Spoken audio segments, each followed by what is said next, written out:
Welcome back to another episode of Femme Furious. This is just actually not even an episode, really. We're not really talking about anything other than this new era that we are entering into. So gather round, besties, because your favorite feminist podcast has a few updates, just a few. So I have had the privilege of being part of an amazing cohort, an amazing opportunity for this show, and it is called Air Amplify New Voices. It's by AIR, which is the Association for Independent Radio. They're a small but really powerful organization, and they work with creators just like me who want to deepen their impact. And I am part of this cohort where we are really learning how to build out our shows for ourselves in the way that we really want to and the impact we want to have in the world. And I have just done a show where I have given a long-winded explanation of how Femme and Furious came to be. I can tag the pilot episode in here as well, but I did just go on a deep dive on this with my last episode on the Euphoria coverage. So I'll tag that in the show notes as well if you want to listen. But in case you're in like a TLDR mood, I will just give you the cliff notes. This podcast, Femme and Furious, went through many, and I do genuinely mean very many iterations before it came to be what it is. This show is sort of a conglomeration of my grief, my exhaustion, and my frustration after the overturning of Roe v. Wade. It was growing before then, so it's not like that was the, unifying event, but there was something about that period of time from the summer of 2022 to how it then reverberated into the Eras Tour summer that we had in 2023 to then, the feminine rage of it all by 2024 in Brat Summer. And then this show, Femme and Furious, was born in the spring of 2025. So we were still in that like Brat era energy. By the time we had got to that point in 2025, I just wanted to create a safe space for women and queer folks to come and talk about these stories that we love without them being diminished by men or monopolized by men or whatever else men like to do to our content. So Bookstagram is like a perfect example of this. Bookstagram was really on the rise by 2025, like really solidified in culture at that point. Bookstagram or Book Talk is like a feminine and queer space that, because of its popularity, was slowly being ravaged by men who just wanted to commodify our desires by making thirst traps about these bookish boyfriends that literally only benefit their platforms, or on the alternative, having men come into the space acting like they are literary bro number one and pretending that everything that we read or that we like as women and queer folks is not as cultured because there's sex in it or because it's written by a woman. And so they like have slowly just started to infiltrate these spaces, which has been happening for a long time, but really noticeable with like the Book Talk and Bookstagram space. Of course, this has been happening with other sources of media. It's not just books, but it became like really prevalent to me, really noticeable in that space. And at this point in 2025, where we were, movies and TV were following really similar patterns of skewing this narrative in a really right-wing way. And so, yeah, I created this show as a space for us to be able to be in commune together because I wanted a safe space where we could kick our feet and scream about morally gray men and spiral over yearning and just exist together, loving the things that we love without judgment. I also wanted to be able to dissect media and how it's reflecting this larger conversation around feminism or queer advocacy, or taking something that is canonically masculine like Fast and Furious and flipping it on its head and looking at it from a feminine perspective. We have not looked at anything Fast and Furious related actually on this podcast, despite the fact that it is, in fact, in every single, we do a lot less of this on the show, but that was intended to be in there too. Like, hey, let's look at some stuff that men like and dissect why it's not created for women, or talk about the pieces of it that could really be emphasized for women and bring in a different audience. So there was like a lot of intention around creating the show. And then it sort of became a recap podcast at one point. And in a year when you're just churning out content twice a week like I do, it sometimes becomes harder to remember the larger mission. And being part of this cohort has really allowed me to take a step back and get back to center with what I want the show to do and how I want it to fit into the larger mold of society. So this idea of like us being able to be in community together and talk about Garrett Graham's washboard abs is not going anywhere. That's going to still be here. We're still going to have the fangirl of it all when we're talking about stuff on the podcast, and we'll still have the feminist analysis when we're talking about stuff on the podcast. But this show was always meant to be part of something bigger. That's what I intended it. That's how I was dreaming it up in my mind. So when I came up with the line, smashing the patriarchy one episode at a time, that originally meant that we would be mobilizing and taking action. And my show has never really fully realized that potential. So I'm here to recenter. I just want to put this episode out. It's not an episode, but this is just to give you some highlights about like what's changing and what you need to know if this is something that you're interested in as we enter our activism era. Okay, baby, we are recentering this show around action and community. It's about community. That's what I intended for it to be, and it's lost its way a little bit. And now it's time to pull it back in and make sure that we are all supporting each other and building something out where you can really come to the space and feel safe and feel supported and feel that you're a part of a larger impact when you're listening to this show. So here's the changes that are happening. The first is that there's going to be a new segment. It's called the Feminist Follow Through. You guys voted on this in the Patreon. This segment is going to focus on activism, mobilizing, mutual aid, organizing, whatever action items make sense depending on what we're talking about in that episode. So it might be supporting reproductive justice organizations, it might be queer advocacy groups, it might be local organizers, depending on what we're talking about. Might be book ban resistant efforts, something that I am deeply passionate about. There could be community care projects or just figuring out how to change and affect policy on a larger level. It might be like, call your senators this week and read them this script because we're talking about this on the podcast and we're going to go change that in real life.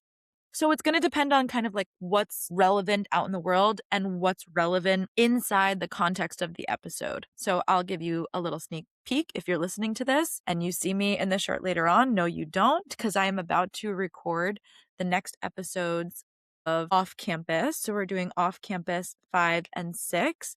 I know that our feminist follow through is going to have something on domestic violence. That's relevant to those episodes, and that will be part of our feminist follow through so that we can actually go and affect change and be part of a larger movement together as we're listening to this show.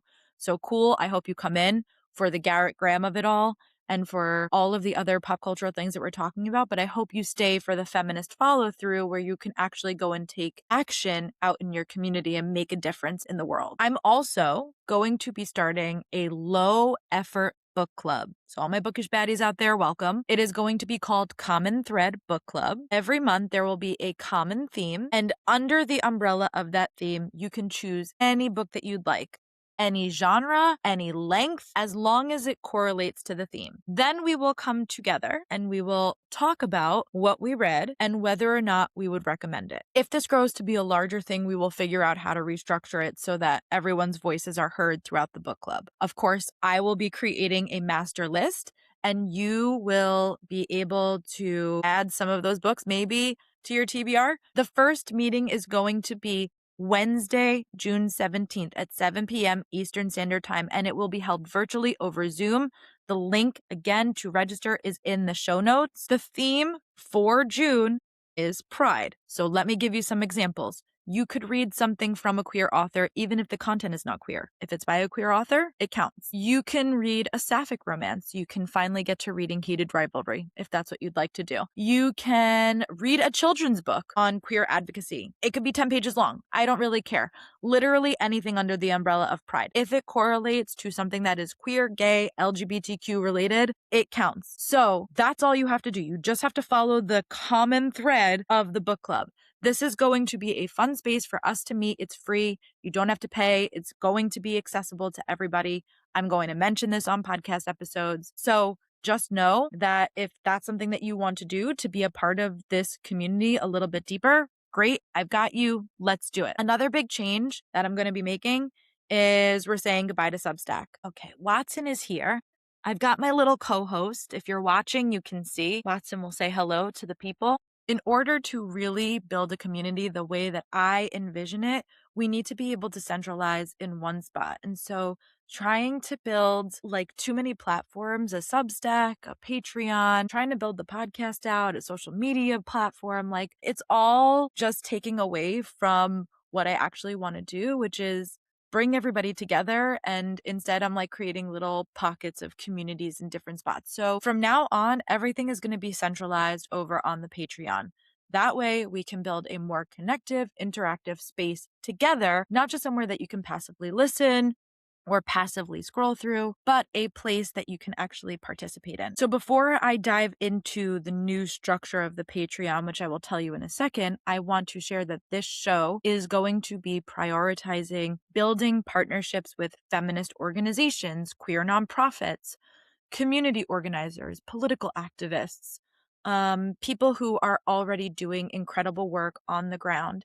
So if you know anybody in those spaces, if you know somebody who fits that criteria, please send them my way, or please send me an email at femandfuriouspod@gmail.com so that I can connect with them and we can build a partnership with this podcast together. Beyond the partnerships that we're building, I am deeply committed to building actual spaces for connections, virtual hangouts, discussions, live events, bookish meetups, live conversations, in-person gatherings, little tiny feminist covens out in the world where we can connect and be in actual community together. So this will always be mentioned on the show in the housekeeping section, but you can always find it in the free tier of the Patreon as well. So let's talk about what is happening on the Patreon and how that's going to be structured. In the Femme and Furious free tier, you just go onto the Patreon, you can subscribe. You don't have to pay a single dollar. You can just be a part of the community. In that, you will get every single episode released as a video in case you don't have video podcasts, wherever you might be listening. And it will be supported with a mini essay and a poll. So if you're somebody that followed me over on Substack and you liked the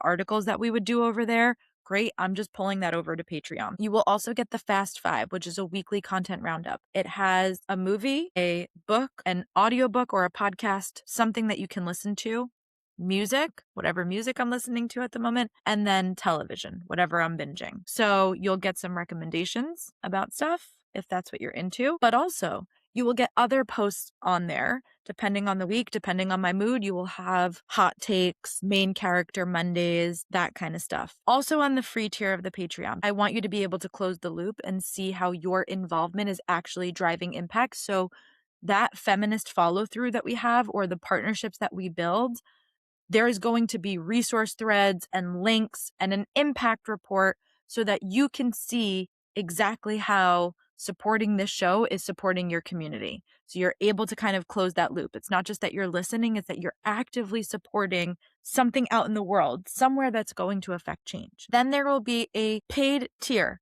called Two Femme, Two Furious. It's $5 a month. It gives you everything from the free tier. You know that. Cool. And then it will also include Tea Time, which is our community chat. Operates like a Slack or a Discord if you're familiar with those, but they have an option for that over on Patreon. So it'll be over there. You will get Sunday Brunch, which is a virtual monthly hangout. You will get the Suffragette Award, which is voting privileges on content. You will also have bonus episodes. You can vote on the bonus episodes. And then you will get a 10% discount on events because there's going to be live events in the future. Okay, they're coming up. I'm working with a bunch of spaces right now.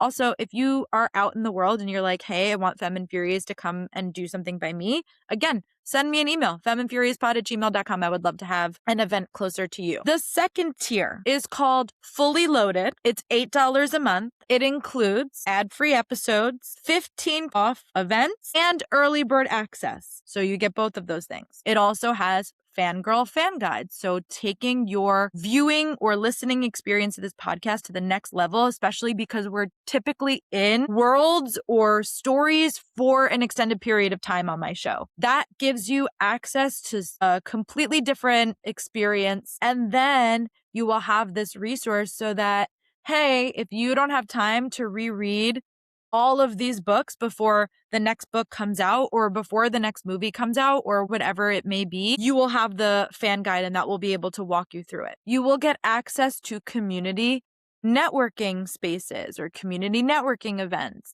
Part of the proceeds from this tier at $8 a month is going to go back to whatever organization we are supporting at the moment. You will also have access to roundtables where you can engage in intimate discussions, whether that is about what we're watching, about a specific topic. Occasionally, we will have experts or organizers, authors come in and be a part of those roundtables. I'd love for that to be more often. It's going to depend on how many people sign up for this tier. I can't ask an author to come in and we have nobody to talk to. So the more people we get into this tier, the more I'm going to be able to pull in different people to have those conversations. And that will be something that we do once a month. We will talk to an author and organizer. Until we're at that point, it will just be that we have a roundtable every month where we can have more analytical, intellectual discussions about feminism or pop culture or movies, TV, whatever we want to talk about. Does it have to be intellectual? No.